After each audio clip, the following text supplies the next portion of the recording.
can you please quickly mail me this thing so that we have a backup and we can play it for you? You can tell next and we can just change the slide for you. Amit, we can start. It is live.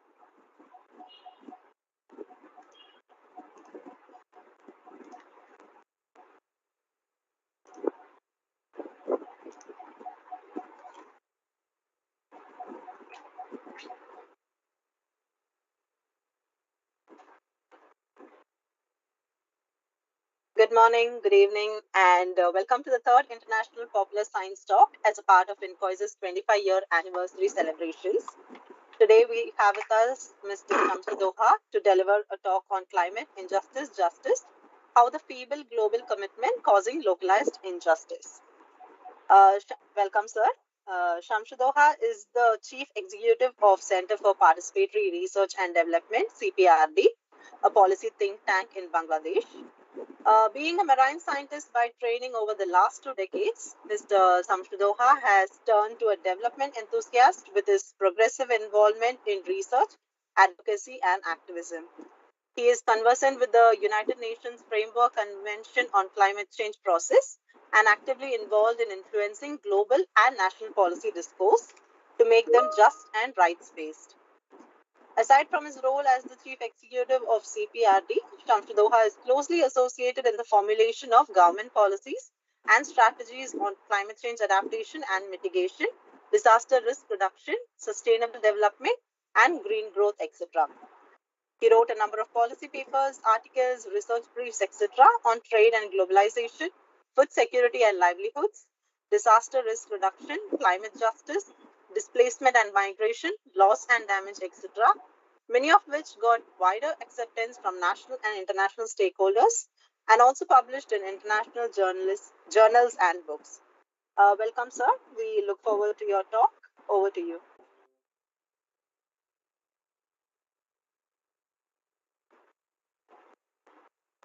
One minute, please. Yes.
Yeah, absolutely.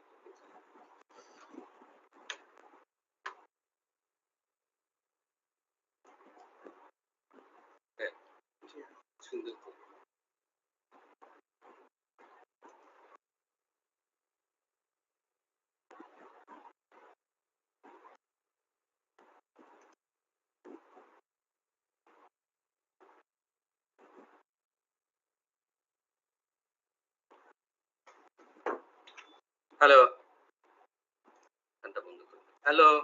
Yes, sir, we can hear you. Yes, and could you please see the screen? Yes, we can, but it's not in full screen or in slideshow mode, sir. But the It's okay, problem sir. We is are that having a few technical glitches. We can go on, no problem. problem is that noises are coming and it's clear on your side, sir. You can go on. And my voice is also resounding. Oh, I can mute myself. It's okay? Yeah, your voice is okay, sir. You can go on. And I have the copy of your slides. In case you need any assistance, I can just project it for you, and you can just tell me next.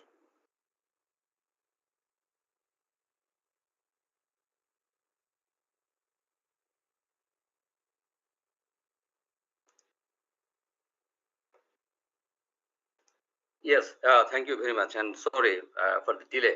I think I'm audible now, and I also could be able to solve the problem. I mean, resounding and others. Thank you very much for giving me the opportunity for talking about climate injustice. And the concern is that how the global Feeble commitments are causing localized injustice. And I would like to give some references from Bangladesh, how the climate change impact in the context of global inaction are instigating injustices and also vulnerabilities. At first, I would like to make some concern, like to make you understand the recent context of climate change. I mean, when you talk about climate change, it's about global warming. And you all know that the root cause of global warming is the increase of greenhouse gases since the pre-industrial time. So if we count the pre-industrial time, during that time, the global concentration of greenhouse gases, if we convert them to carbon dioxide, this was about 278 ppm. And it has been increased tremendously, and right now this is around 420 ppm. So within the shortest time, I'm saying that this is shortest time because during the last thousands year, we didn't see that much rise of greenhouse gas emission. And in parallel to the greenhouse gas emission, the absolute concern is global warming, because if there is an increased amount of greenhouse gases, then that greenhouse gases trap solar radiation that come to the earth and also keeps the earth warmer. So as high as greenhouse gas are in the atmosphere, as high as the hot or warming will go up. So given the context, there are debate among the scientific communities. I think this is solved now, but if I consider around 50 years ago or even 20 years ago, scientists from the developed countries often try to argue that global warming is a natural phenomena. So yes, absolutely, this is a natural process, but we also need to understand that the influence of human being, I mean anthropogenic causes of greenhouse gas emission, and consequently the global warming is also high. There are counter arguments from the scientists that anthropogenic cause of greenhouse gas emission are high, and if you could see the comparison between three dynamics or dynamism, I mean causes of greenhouse gas emission and global warming, that is, one is human driver only, if it is red trend, and the natural drivers only. So if there is only natural drivers, we would not have faced that much of global warming. But in the context of human drivers, if we consider natural and human drivers together, then the observed temperature really increased. And the scenario is that we are experiencing steady rise of greenhouse gas emission and steady rise in global average temperature. We also are experiencing greenhouse gas emission from the countries. We also are experiencing that the greenhouse gas emission, consequently the global warming and the associated impacts are causing disproportionate impact to the developing countries, to the LDCs who are less capable and who are historically responsible for causing this climate crisis. So the concern is that the historical injustice of causing greenhouse gas emission and global warming, for which the developed countries are responsible, but the irony is that the developing countries, the LDCs, who are less responsible and less capable to address this problem, they are facing the substantial impact out of this crisis. Again, the concern is that if we consider the total historical background, as I try to understand and as I try to explain, that this is an outcome of unjust development history and unjust development paradigm.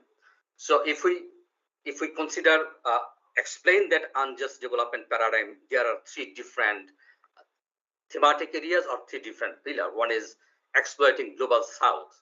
So if we consider the development of the developed countries, what currently we call them G8 countries, all the G8 countries were colonial master, and we South Asian countries were colonialized by UK. Most of the Latin American countries were colonized by USA, Japan, Italy, Canada, all were the colonial masters. So the colonialism that boosted their economic development, but the history is that through the colonial exploitation of resources, not only economic resources, but also human resources, the developed countries utilize the unfair footprint, carbon footprint for their development, and we were deprived systematically. We should not say that this is naturally, this is systemic deprivation to the developing countries or LDCs that made the developed countries rich. And currently they are continuing the same development path, same unjust development paradigm, exploiting southern countries, not only through the development market, but also different economic instruments. So again, the outcome of the developed countries or industrial development, essentially goods and services would require market, and the market is the poor countries, developing countries. And for market expansion, developed countries introduced several economic policies through their through few institutions like World Bank, IMF, and ADB, and they forced us, the poor countries, developing countries, to make some changes in our economic policies, and we all followed the neoliberal economic policies. We expanded our market, we opened our market for the goods and services of the developed countries. So all we followed structural adjustment for market liberalization.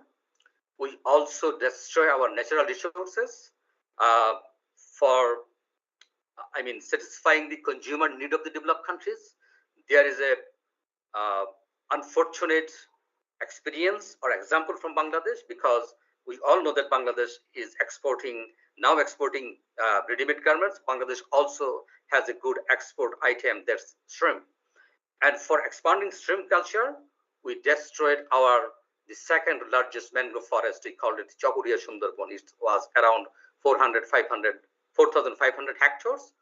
And we destroyed the mangrove forest under a credit support of the World Bank and ADB that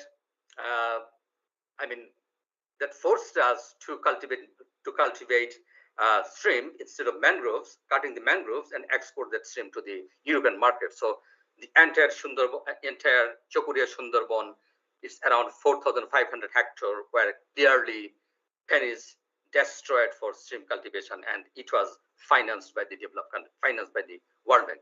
So if we consider the three unjust practices of the developed countries, one is colonial and industrialization for their own benefit and development, then market expansion, neoliberal economic instrument, and also establishing few multilateral institutions like World Bank, ADB, for expanding their goods and services through market liberalization, and also destroying natural ecosystem and forests. So all three contributed to the current crisis of climate change. So if you consider the historical cause of climate change, this is not apolitical. This is purely political, and this is purely caused by the unsustainable, dominating development practices of the developed countries. So when you talk about climate change, this is not only climate change, this is climate justice, because the climate change, climate crisis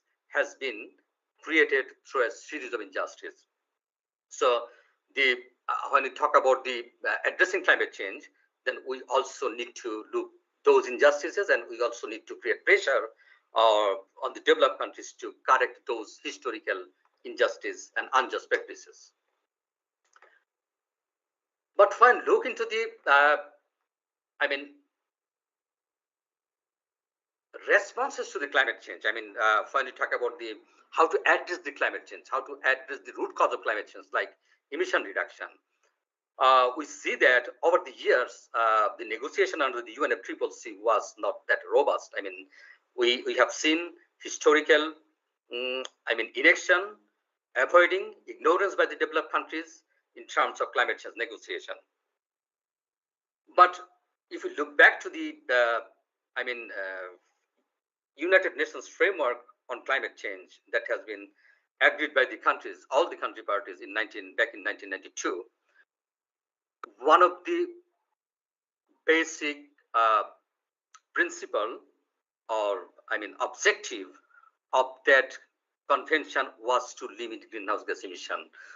That is the core concern of the country parties. Though the target was not set, target was not determined, but it says that the global emission and global warming will be contained to a certain limit that will not be harmful to the human civilization and the survival of animals and other living things.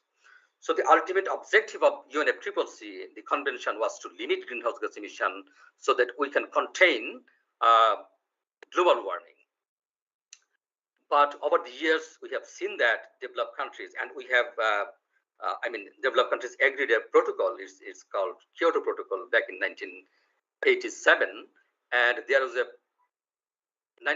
particular target that developed countries would limit global average temperature, economy-wide greenhouse gas emission by 5.2% during 2008 to 2012. This is during this 5 years.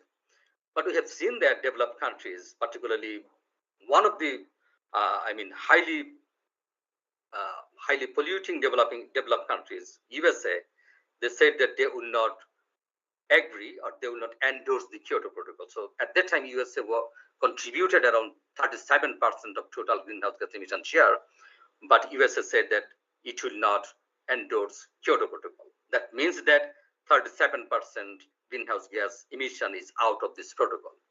But again, within this, weak kind of protocol and not being endorsed by USA, European countries, particularly European Union, showed their political interest to implement the objectives or target of Kyoto Protocol. But again, there is considerable delay, and the target was not that sufficient. During this time, greenhouse gas emission also increased, and subsequently, we also experiencing more global average temperature and also impact. So when global average temperature increased, the associated impacts of climate change, as most of them are related to changes in weather, have increased, particularly in the developing countries who are historically exposed to weather-related slow or extreme events. For instance, Bangladesh is historically, and also India, historically exposed to floods and also cyclones. So rise of temperature also increase the sea surface temperature, and increase of sea surface temperature also created conducive environment for forming tropical cyclones. So the more the greenhouse gas emission, the more the global warming, the more the cyclones in the Bay of Bengal, and the more cyclone there is a chances of turning to disaster and affecting the coastal communities. If they don't hit the coastal areas, if they don't turn to a disaster again, they can cause potential harm to the fishing communities, because when a tropical cyclone form in the Bay of Bengal, and when the weather department and other authority warn the fishermen that they should not go to offshore areas for fishing, then it causes considerable loss of their income, loss of harvest, loss of production, loss of income. So even a cyclone caused by global warming don't hit the coastal areas, even it don't turn to a disaster, but it causes it harms the livelihood, production, and also income opportunities of fishing communities. So this is also a kind of disaster, though we don't consider them as disasters. But again, we also are facing not only frequent and intense cyclone, but also are facing extreme weather event like monsoon flood, and also associated riverbank erosion, huge precipitation within a shortest time, and that precipitation also causes waterlogging, flash flood. There is also residual impact of those sudden event, extreme event. For instance, during Cyclone Sidor and Ayla in Bangladesh that hit the coastal areas in 2007 and 2009, we thought that the impact of cyclone was short term, because when the livelihood, we support the livelihood rehabilitation, then we assume that people will usually, come back to their usual economic development practices. But the cyclone Sidor and cyclone Ayla caused long-term impact, because that cyclone also brought huge amount of saline water in the freshwater areas, and a significant portion of freshwater areas become saline permanently, and people are failing to produce crop, failing to produce even freshwater fisheries, livestock. So that the residual impacts of sudden onset event are becoming permanent, forcing people to displace and migrated from those areas, because in certain portion of cyclone Ayla and Sidor affected areas, people cannot do their agriculture practices. But the concern is that if you look into the lower, row, we are not getting enough support for adapting to those impacts. And that support should come as finance and technology from the developed countries. There are two different consequences, and they are but common challenge. One is delayed action in terms of emission reduction, insufficient support for adaptation. And that the two scenario post us to another scenario that is called by loss and damages. So now in the global negotiation, there is a third pillar of discussion. This is loss and damage. Initially, it was greenhouse gas emission reduction, then mitigation, then adaptation. Now, in this era, we are talking about loss and damage, because in the context of, global average temperature and also technological limitation of adapting to the impacts of climate change, we cannot avoid loss and damages. But concern is that there are different dynamics of loss and damages. For instance, some loss and damages could be converted to economic value. We call them economic loss and damages, particularly related to primary impacts like floods, cyclone, riverbank erosion. So when a flood, a cyclone, riverbank erosion causes some kind of asset loss and also loss of opportunities, loss of livelihood, we can convert them to economic values. But certain loss and damages cannot be converted to economic values. For instance, unemployment, for instance, dropout from school. We have seen in the river erosion prone areas that when a river eroded entire agricultural land, household, then people forced to displace or migrate from one place to another place. When they migrate from one place to another place, and they fall under extreme poverty, they cannot send their children to school. So essential consequences is dropout from school, and dropout also instigated to child labor and child marriage. The tertiary level risk includes involuntary migration, gender-based violence, human rights violation, poverty, inequality. So the current discourses of climate change, the current discussion under the UNFCCC only consider the primary impact, only consider the sudden onset events like floods, like cyclone, riverbank erosion, and associated loss and damage, and then ignore the entire chain that extended to secondary and tertiary risk level. This is dropout from school, this is child marriage, this is child labor, this is gender-based violation, this is human rights violation, and this is an extended cycle of injustice. So the injustice is just not centering to the cause, greenhouse gas emission. The injustice is just not systemic causes like exploitation, like structural adjustment, like environmental degradation. Injustice also ignoring the secondary and tertiary risk of climate change, because all those risks are very human-centric, and all these risks are also causing human rights violation. If we look into the cause and impact chain, and if we try to identify where injustice lies, this is a very simple diagram. the greenhouse gas emission leads to global warming, climate change, frequent and intense disasters, loss of livelihoods, damages of properties, forced displacement and migration, loss of basic amenities, violation of human rights, and already marginalized, already excluded, uh, poor people, poor communities, poor countries are suffering from all the crises. So this is also injustice when we ignore the needs and requirement of the climate vulnerable communities who are living at the forefront of climate change impact and highly exposed to climate change impacts. To identify climate change injustice and evidences, we implemented several studies, and I would like to cite findings of one study that we have implemented in river erosion prone area. This is Shariatpur district. So this is at the downstream of Padma Meghna river basin areas, and that area is highly erosion prone.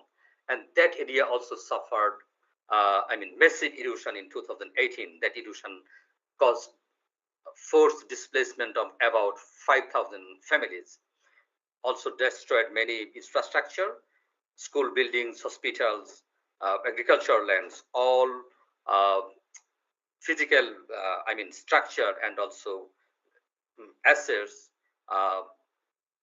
were engulfed by river Padma in 2018. So we did a survey on 150 displaced families. We also conducted 20 key informant interview and captured 15 case stories from the displaced families. The findings is that this is the cause effect tree. We identified many causes and also identified many effects, but the root cause is riverbank erosion. And riverbank erosion is related to huge influx of fresh water from the upstream, and this is also related to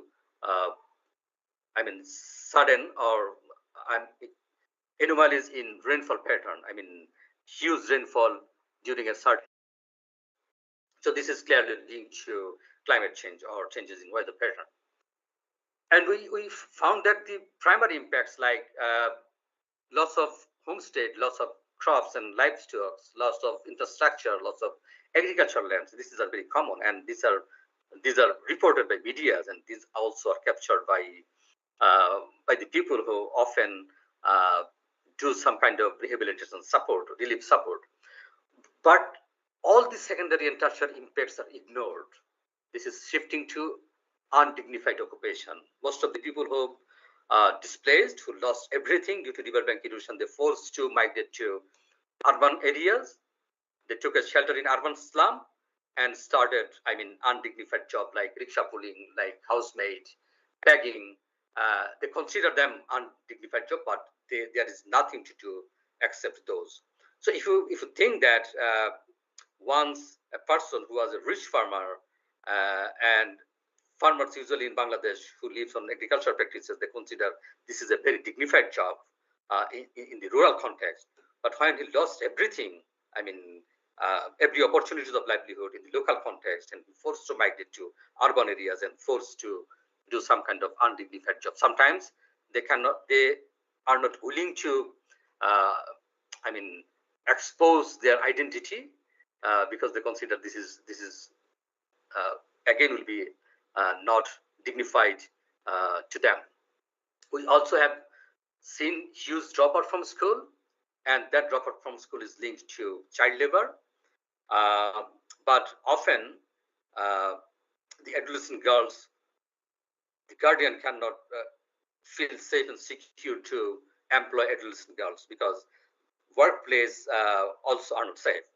But when a girl, adolescent girl, remain in a slum or remain in a informal shelter in a displaced communities, then there is every possibility of harassed and teased by the neighbors. So keeping an adolescent girls in a household is an insecurity of the family, and that family often consider adolescent girls as a risk, and marrying them off is a risk transfer. So, so that's why in the riverbank erosion prone areas, we have seen increase of child marriage. There are also psychological trauma after losing everything. Many people said that they don't have any social identity because when they displaced from one place to another place, they lost their identity, because identity also linked to the local union porishad. So when they forced to move to other areas, that union porishad, that the local government don't recognize them as the, I mean, inhabitant of that union porishad. There is also damages of religious and social infrastructure and social harmony also. There is also another findings from that survey. Around 75% respondent confirmed that dropout from school has increased, particularly from primary and secondary education. 68% respondent confirmed increase of child labor, and they often employ their child, adolescent boy to risky job like bricklaying, household to other works, and also rickshaw pulling. 11% respondent confirmed increase of child marriage, and there are many confirmed cases we identified that the displaced families, displaced communities forced to marry off their adolescent girl. So that number is huge. But sometimes we found that very often some people cannot migrate. This is women, this is children, disabled and elderly, and they often trapped to the situation, and not only trapping to the situation but also exposed to more vulnerabilities, because that area in the coming years would be more vulnerable to the riverbank erosion, maybe to the cyclone, maybe to the salinity intrusion.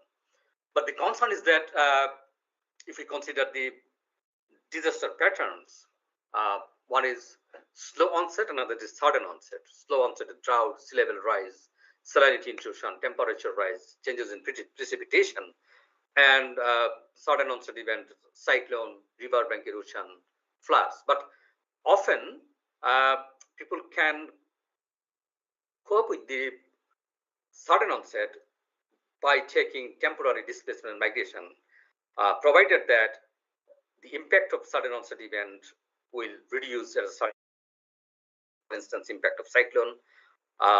Maybe after 1 or 2 years, they will be able to regain their livelihood activities. But in the context of slow onset event, they cannot do this. For instance, salinity intrusion. Salinity is growing year by year, and technology is failing to these salinity affected areas. People cannot grow any agricultural activities. Though we have invented salinity tolerant crop varieties, but that crop varieties has limits. So that cannot grow in the growing context of salinity intrusion and more salinity condition. So due to losing permanent opportunities for agriculture, they're forced to migrate. And this is routine economic migration. And while they migrate to the urban slum, permanently and routinely, they took job in informal sector. And informal sectors are poor quality job. Informal sector are not permanent job. There is every possibility and every fear of losing job for even a simple cause.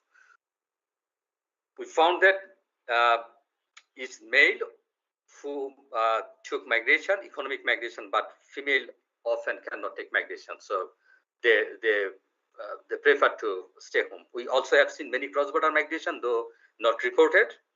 But again, when a person take cross-border migration, she also passed through many adversities, many instances of human rights violations. So there is two different dynamics. One is migration within the country, and also when a person really desperate to cross borders. There are also many desperate initiative of illegal migration from Bangladesh to European countries using illegal route, very often crossing the Mediterranean by boat.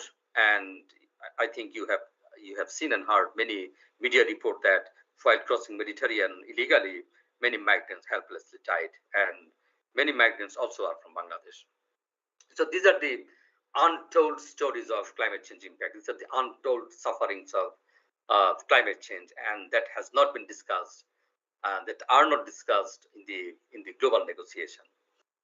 This is an I've discussed this earlier, that a person from a displaced community, river erosion plagued areas, he said that no man shows any interest in marrying a girl whose family has lost everything. I mean, when a river eroded family lost everything, then it means that they are in extreme poverty, and uh, they cannot provide or offer any incentive or dowry to the to any man or any bride. So that's why it's better to marry them off at their early ages before they grow older. So these are the consequences, and very often, as I said, that the girl's child perceived as a familial burden and risk, and it's better to marry them off to transfer risk to someone else. So if I consider the injustice, and still we are facing the same problem. One is climate injustice. There is no real measures of limiting global average temperature. Other than the Kyoto Protocol. Kyoto Protocol has been failed. After that, the only instrument right now we have, this is Paris Agreement that has been agreed in 2015. And the target was to limit global average temperature well below 2 degrees centigrade. But right now, scientific community says that, and IPCC report said that it will be too ambitious to limit global average temperature well below 2 degrees centigrade. We need to limit global average temperature 1.5 degrees centigrade to avoid many unexpected loss and damages. So if we count the number 1.5 degrees centigrade, how to achieve this number? We need to ensure robust greenhouse gas emission that would comply to that target.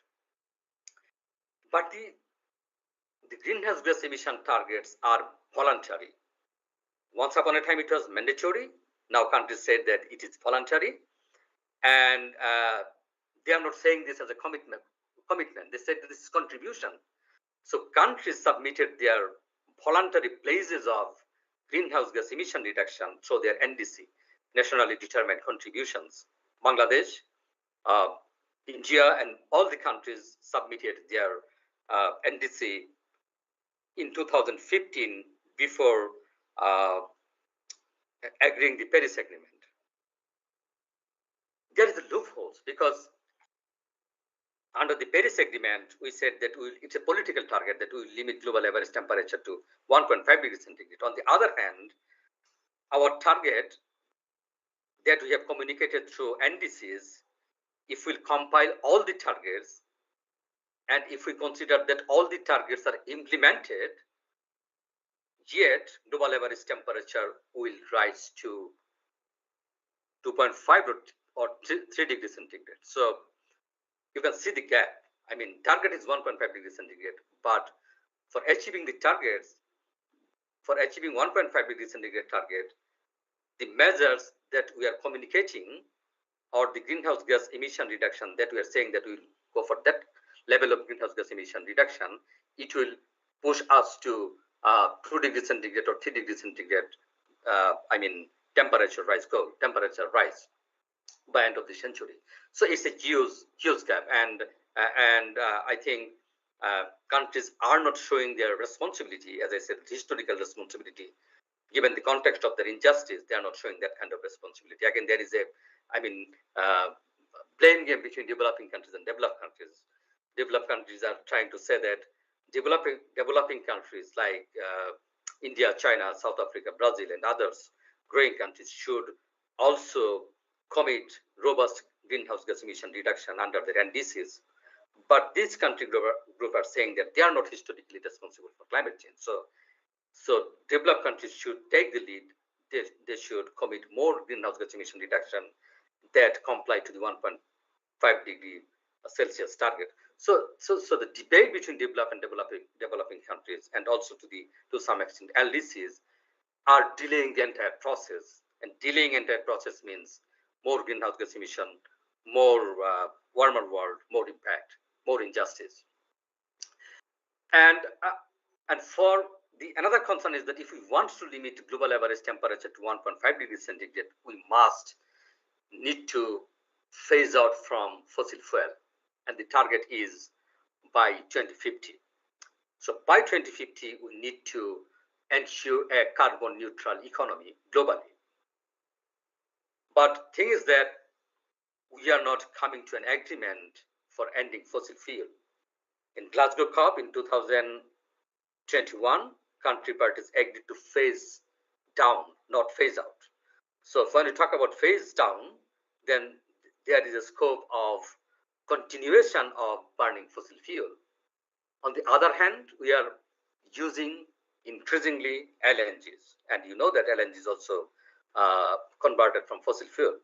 So in the name of LNG, we say that we often say that LNGs are clean fuel, but again, the primary energy of LNG is fossil fuel, and LNG also contributes huge greenhouse gases to the atmosphere. On the other hand, there was a commitment by the developed countries for adaptation that they will collectively mobilize $100 billion from 2020 towards developing countries for adaptation, for mitigation. But in 2023, the global pledges, collective pledges under the Green Climate Fund is only 10 billion. So you can just imagine the gap, 100 billion and 10 billion. And there are many complications of accessing to global fund like Green Climate Fund. You need to submit many background documents. We need to establish rationale of climate change, attributions of climate change, and it took around 2 or 3 years to get a project approved. In Bangladesh recently get approved 2 projects, and it took around one took 5 years and another took 4 years time for getting 2 projects approved from the Green Climate Fund. So you can see the complications of getting access to the funding sources. On the other hand, you can take loans. You can take bilateral funding from the developed countries under certain terms and conditions. For instance, Bangladesh took loan during this time from IMF, and this is around 100,000 crores of taka. And a certain portion of taka is for climate resilient development. But that money is loan. But when we negotiate under the UNFCCC that the climate change fund should not be loan, they should be grants. They should not be tied with any conditionalities. But again, when we took money from the bilateral partners and also multilateral partners, these are loan, these are tied with conditionalities. But concern is that developed countries are playing a kind of Hippocratic role. When they put money to the Green Climate Fund, there is a difficulties of accessing those funds. But when we took fund with with conditionalities, with loan, there is no complications. So again, they're saying that transparency, accountability is a major concern for accessing to Green Climate Fund. Again, under the same accountability, same governance context, developed countries are putting money towards the developing countries. And I consider personally this is a Hippocratic role of the developed countries. And again, it's a cause of it's an injustice to the LDCs and developing countries. We also explain the thing that we are not scaling up greenhouse gas emission reduction targets, and country parties are only considering their national interests. So national interest is dominating global interests. So if we cannot make a compromised position between national interest and global interest, the global priority and global interest and the global goal will be lost. Limiting global average temperature to 1.5 degrees centigrade, even well below 2 degrees centigrade, will be a missing agenda. And if we miss this, we need to prepare to accept more sufferings, and the sufferings will be irreversible, irrecoverable. I also tried to explain that adaptation actions, they are only targeting the risks, infrastructure development, like cyclone shelter, like embankment, like sluice gate, but we are ignoring the human dimension of climate change impact. As I said that, school dropout, early marriage, displacement and migration, gender-based violence, we are ignoring all the human dimension of climate change impact. So only a risk-focused adaptation funding maybe reduce risk, but it cannot address the inequalities and poverties in the developing countries. There is a huge concern in relation to governance. This is not only global governance, but also national governance, because when we talk about climate change impact, when we talk about addressing climate change, we found that we are not we are failing to reach money or benefit of adaptation fund to the highly vulnerable communities. There is again a non-committal political position, political influence, political interest. All are causing increased climate change risk in the local context. So when we talk about climate injustice, this is again the feeble commitment of the global leadership is instigating climate change impact and injustice, but also national government is not addressing those injustices. In some context, some instance, national governance mechanism also are instigating injustice in the local context. So my ultimate concern is that climate injustice is a manifest injustice, it's a historical injustice, and maybe that injustice cannot be battled because we are under a purely neoliberal economic theory that is dominated by wealth and power and the political will of the developed countries and the interest of the private sector. So given this complex scenario or economic model, unjust economic model, maybe we cannot eliminate all the injustices, but we can mobilize people. We can mobilize people's opinion for expanding justice, for ensuring justice. So if we could ensure justice, we believe that the causes and consequences of injustices will be might be reduced. So expanding justice, ensuring people's justice could be an option for battling manifest injustice. So let's try to establish a just and fairer world with climate justice and also challenging manifest climate injustice. Thank you. Thanks a lot, sir. We'll wait for a few more minutes and see if there are any questions from our listeners. So we'll give a couple of minutes for the questions to trickle in. I'm audible, yes, sir?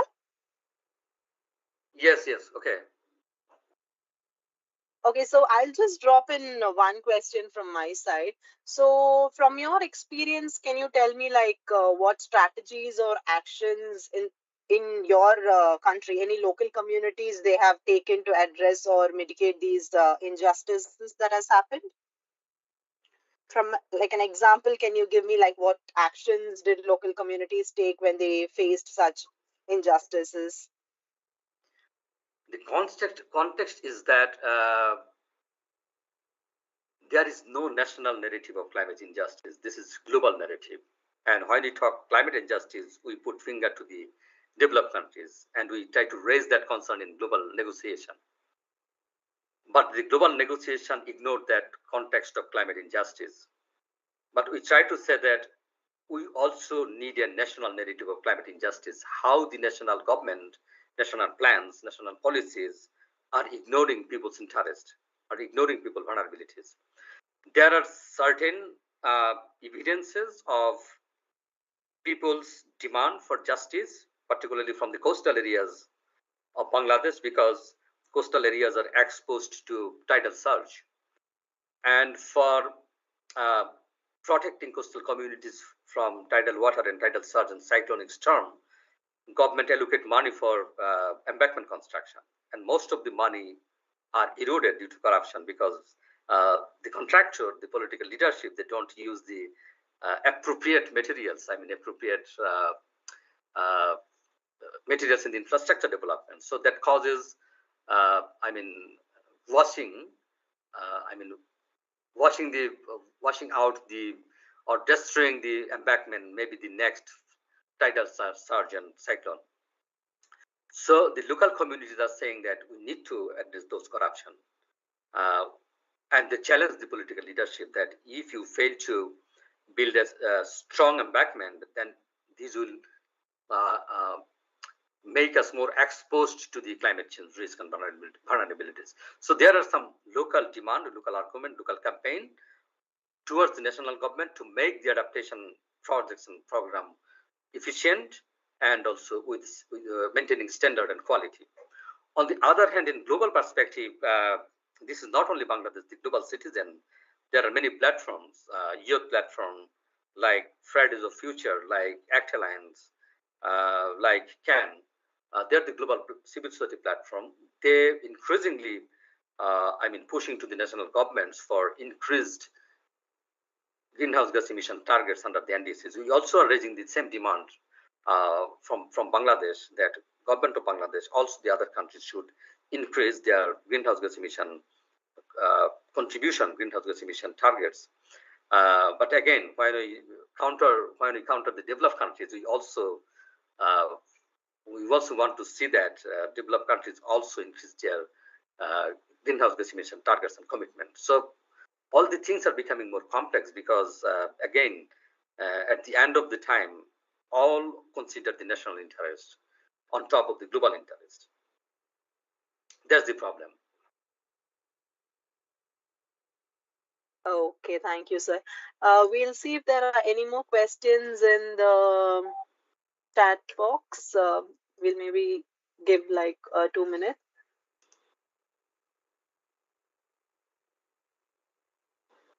Okay, I have Swarnalini with me. She asked, climate change affects human beings unequally. Is it entirely because of social injustice or partly natural? This is biased. This is both. I mean, okay.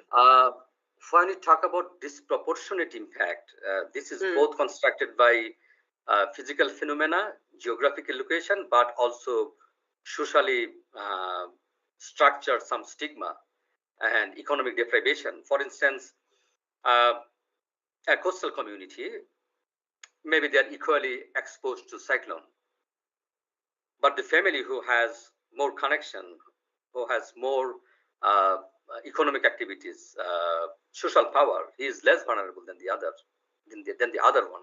So the exposure maybe the entire community, or maybe if you compare two families, they are equally exposed to that risk. But when we consider the adaptive capacity and also